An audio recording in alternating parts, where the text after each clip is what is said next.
Hello ladies and gentlemen, and welcome to this. This is my Turning Point 2010 thoughts. It's a horrible, horrible evening here in England. I don't know if you can hear, but it's windy, it's raining.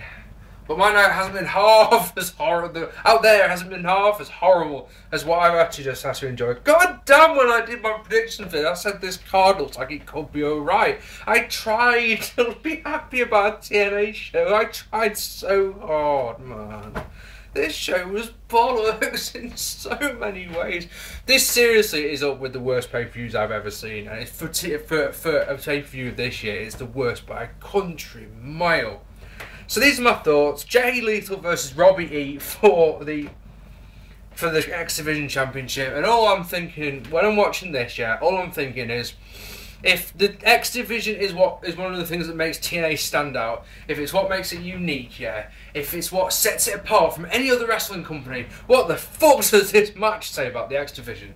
You know, this was boring. It was no psychology, and well, Robbie E winning was all kinds of bad. And there was a bit of storyline element to this, with what's her name? Cookie. I almost said Cherry for some reason. She was in WWE, wasn't she? Yeah. And Cookie interfering for Robbie E a lot. Okay? And well, that's what it is. I mean, it's quarter of a star. I mean, some people, some people maybe give it more. Suicide Dive got a TNA chant, just to get on my nerves in the opening match. I'm sure of it. Some people may complain about Robbie E's neck breaker, using the Hangman's neck breaker as it is for the finish. Yeah, those people never heard of Rick Rude, have they? No.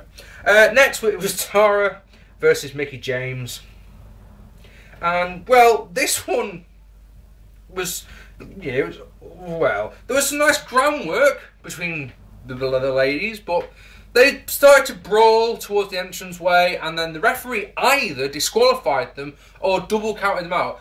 Tenay and Taz didn't really help, and there was no official announcement. And then they brawled a bit with a few weapon shots, and well, it was meant to look like they were having a proper, serious, intense pull-apart brawl, but it looked so fake, so ridiculous, and it wasn't helped, I'm sure, by the fact that Taz and Tenay kept making inappropriate comments and laughing over it. So should I take it seriously? Should I bollocks? Because they quite clearly don't. Half a star, cause I'm nice. Then, well, believe it or not, it was the match of the night. Yeah, Team 3D, me giving fucking Team 3D match of the night versus Motor City Machine Guns. And yeah, this clocked in for me at a 2 3/4 star match. Interesting, this one, because it's hard to do face versus face, as everyone I'm sure knows, because at the end of the day, one guy, if it's a one-on-one, or one team, if it's a tag team match, has to play the heel. It just has to. In this one, Motor City Machine Guns played the heels, and they did it nicely. There was fast tags from both teams, though. Bam, bam, bam. But you noticed especially when oh god, I've lost my place now. Yeah, when the Motor City Machine Guns were doing their tags a lot faster, you're like, yeah, they're the heel guys.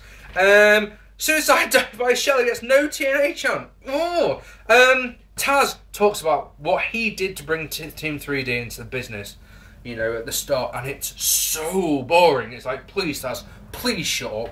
I honestly don't care. Anyway, Bull Ray Dudley got busted open in this one. I think, normally you know me, I'm pretty good at spotting these. I think this was a legit bust open. He got bashed into one of the ring posts, and I think the reason I think it's a legit is not only because did I not spot a blade at any point, but this match is one where it's not an intense, feud-ending match. It's not that there's been any particular issue with them, on the build-up package for this one, but they've all been really respectful to each other, so. So that's got to be a legit, because it didn't need a blade job at all. This match didn't. It really, really didn't. So fair enough. Let's skip to the end. There's dual super click, and the skull and bones combo only gets 2. Face miscommunication leads to a 3D, but that only gets 2, and that was an exciting near fall. I really thought that 3D was going to get the win, if I'm honest. DDT by Sabin, and then the skull and crossbones got the combination, got the win. This was weird. It's a weird match, this one, right? Does this make sense to you, right? Does this make sense? It wasn't quite 3 stars, and it was better than a 2.5-star match. Does that make sense? So that's why I've given this one 2 3/4, right? So next, we've got Tommy Dreamer versus RVD. And my first thought when both these guys were coming out, yeah, was this was done on Raw 8 years ago. You know, this was done on Raw, yeah, and wasn't the main event on Raw, and now it's been done on a pay-per-view. Come on, really? This is an interesting one, right? Because it's like, right, this match was announced as a singles match, and I did a little bit of research. I tried to look anywhere, because I thought this was just a straight up singles match. It's not a no DQ or a Street Fight or anything. It's just a straight up singles match, yeah. And then RVD gets a chair out, and you're like, right, and he uses it, and it doesn't get anything. And then Tommy Dreamer gets a ladder out, and you're like, right. So that's obviously is some sort of stipulation. I just don't know what. What could it possibly be? I don't know. But we're not told. I went on Wikipedia, not the most reliable places, I know, but, you know, I checked on there and it says RVD, Tommy Dreamer, singles match. So it's like, well, it just must be then, you know. Crowd were completely dead for this one. There was some pretty nasty spots. You know, RVD got bulldogged onto the ladder, for example. But then Tommy Dreamer went for a frog splash, and it looked like he landed hard, and it looked like he broke his left wrist, and it looked pretty nasty. All right. And you're just thinking yourself, right, if somebody's got an injury like that, let's just stop the match. You know, do a frog splash, stop the match. But they continued for on and on and on, and everything looked awkward.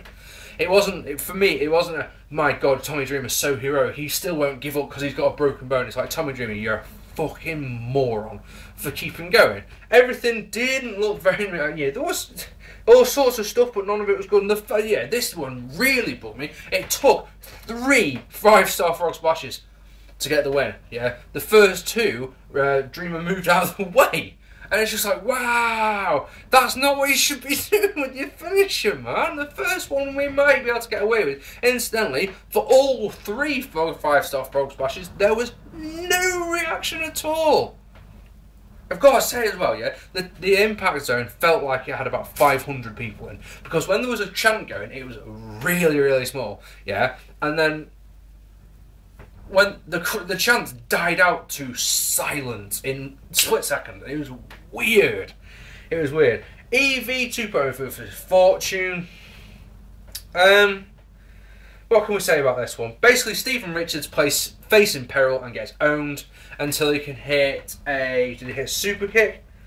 He hit a nice... No, he hit this nice face buster, sorry. He tagged into Rhino, who cleaned house, just battered everyone. But then one little thing, you know, he hit a nice belly to belly on some, I've got to say that. One little thing, and it's back to Fourtune owning Rhino.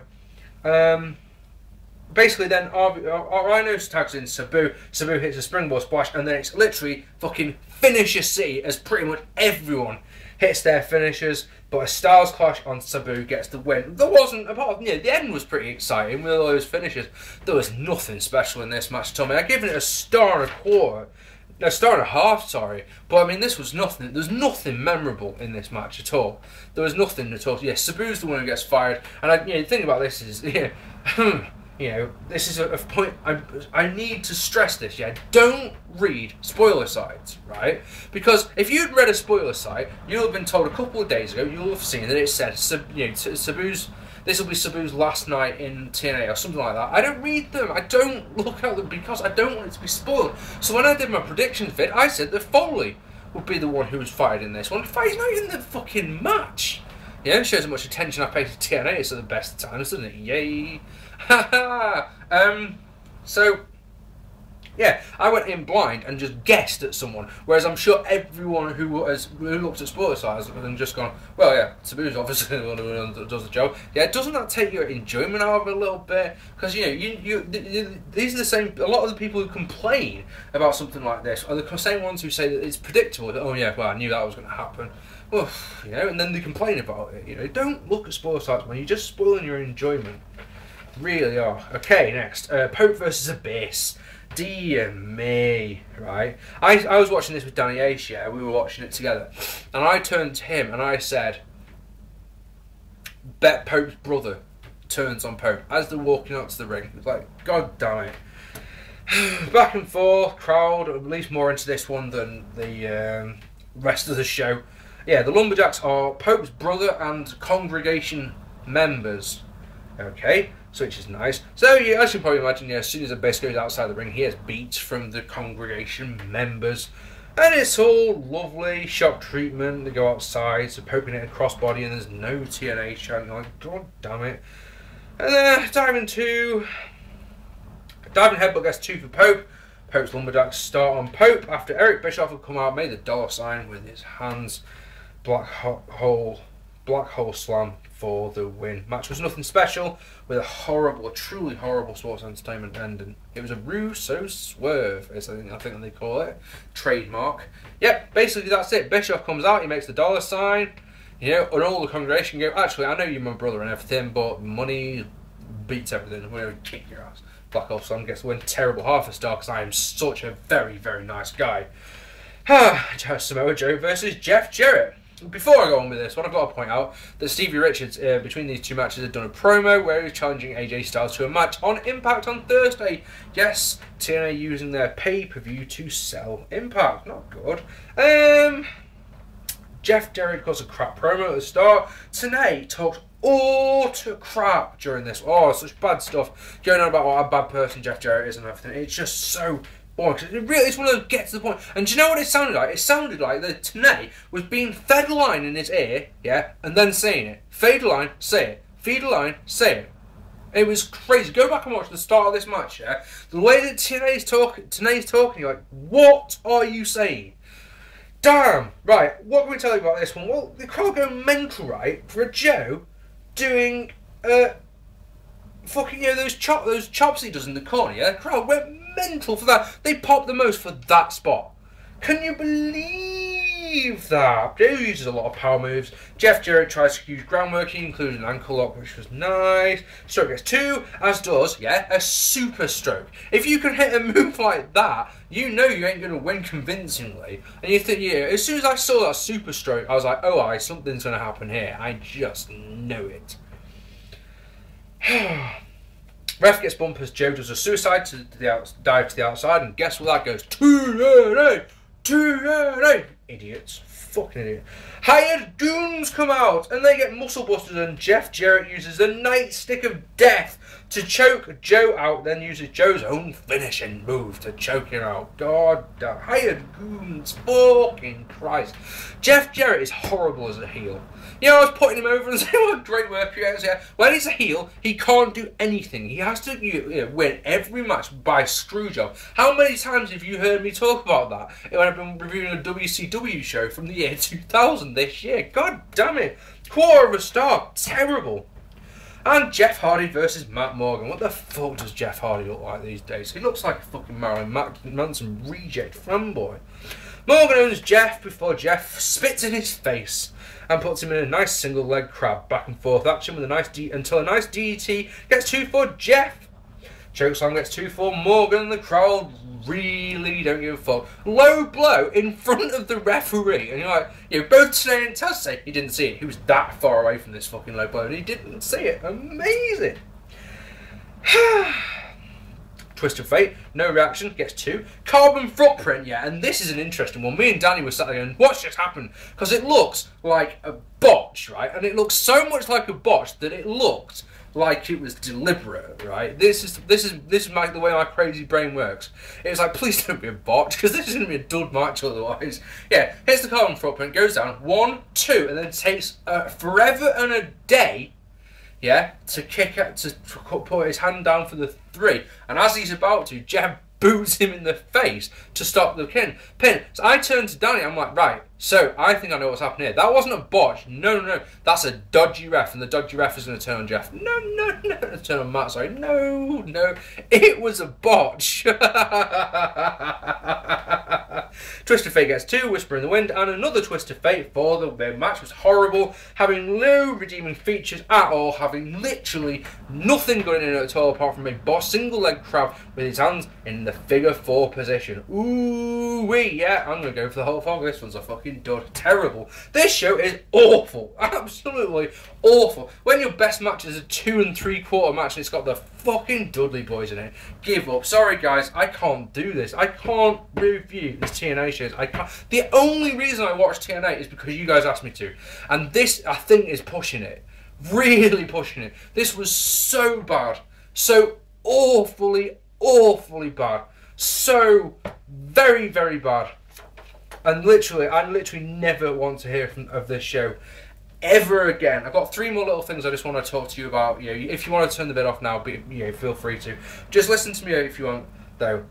Firstly, I've got a friend, his name is Benjamin. He's got a page on 411mania.com where he posts reviews and thoughts and shit like that. There's a link to that down there. Go and check it out. Also, my friend Adam, he makes films, works for a company called Racing's Pro Films. Yeah, they've just brought out a new film. It's going to be available on YouTube. There is links to it down here. And also, if this terrible pay-per-view has made you hate wrestling forever, there's a match down here. It's a friend of mine is in it, and it's rather good.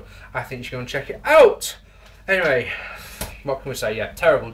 Really hate it. What did you think of it, though? That's the important thing. Let me know down here, and if you haven't already, hit that subscribe button. I have been Mark P. This has been my Turning Point 2010 review, and I will see you all real soon. Take it easy, guys.